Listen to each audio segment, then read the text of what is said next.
जय श्री कृष्णा, राधे राधे। हमरा YouTube channel पे रउआ सबके स्वागत है। रउआ सबके बीच में जन्माष्टमी स्पेशल सोहर गीत लेके आयल बनी। ई सोहर गीत आप सब सुनी जा और कमेंट के माध्यम से हमके बताई जा कि ई सोहर गीत आप सबके कैसा लागल। भादो महीना बड़ा पावन अति मन भावन हो। भादो महीना बड़ा पावन अति मन भावन हो। सखिया देवकी के जन्म कान्हैया नगर उठे सोहर हो। सखिया देवकी के जन्म कान्हैया नगरे उठे सोहर हो। धन्य भैले मथुरा नागरिया त धन्य बासु देव भैले हो। धन्य भैले मथुरा नागरिया त धन्य बासु देव भैले हो। सखिया देवकी जे मनहि मुसु काली ललन बड़ा सुंदर हो। सखिया देवकी जे मनहि मुसु काली ललन बड़ा सुंदर हो। भादो महीना बड़ा पावन अति मन भावन हो। सखिया देवकी के जन्म कान्हैया नगरे उठे सोहर हो।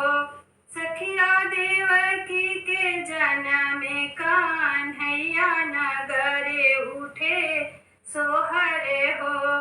कंस बड़ा है अभिमानी सुना हो मोरे स्वामी नु हो।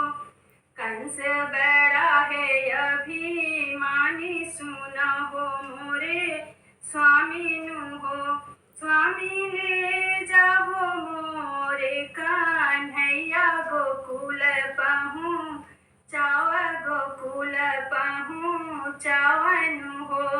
स्वामी ले जाओ मोरे कान्हैया गोकुल पहुँ चाव गोकुल पहुँ चावनु हो।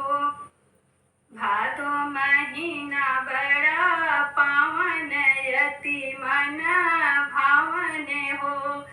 भादो महीना बड़ा पावन अति मन भावन हो। सखिया देवकी के जन्म कान्हैया नगर उठे सोहर हो। सखिया देवकी के जन्म कान्हैया नगर उठे सोहर हो। एतना बचन वसुदेव सुनिल कन्हैया लेटो करिया कन्हैया लेटो करियानु हो। इतना बचन वसुदेव सुनिल कन्हैया लिहले तो करिया कन्हैया लिहले तो करियानु हो। सखी ले गईले जमुना के पार गोकुल पहुँ चाहे गोकुल पहुँ चाहे नु हो। भादो महीना बड़ा पावन अति मन भावन हो। भादो महीना बड़ा पावन अति मन भावन हो।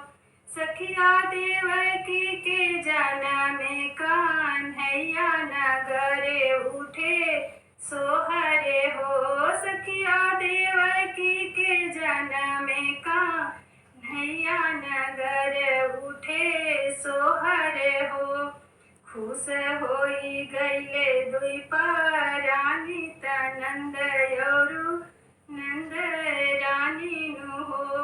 खुश होई गईले दुई परानी त नंद औरु नंद रानी नु हो।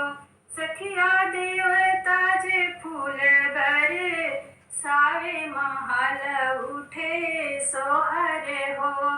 सखिया देवता जे फूल बरे सावे महल उठे सोहरे हो।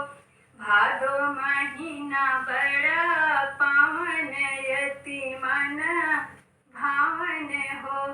सखिया देवकी के जनम कन्हैया नगर उठे सोहर हो। सखिया देवकी के जनम कन्हैया नगर उठे सोहर हो।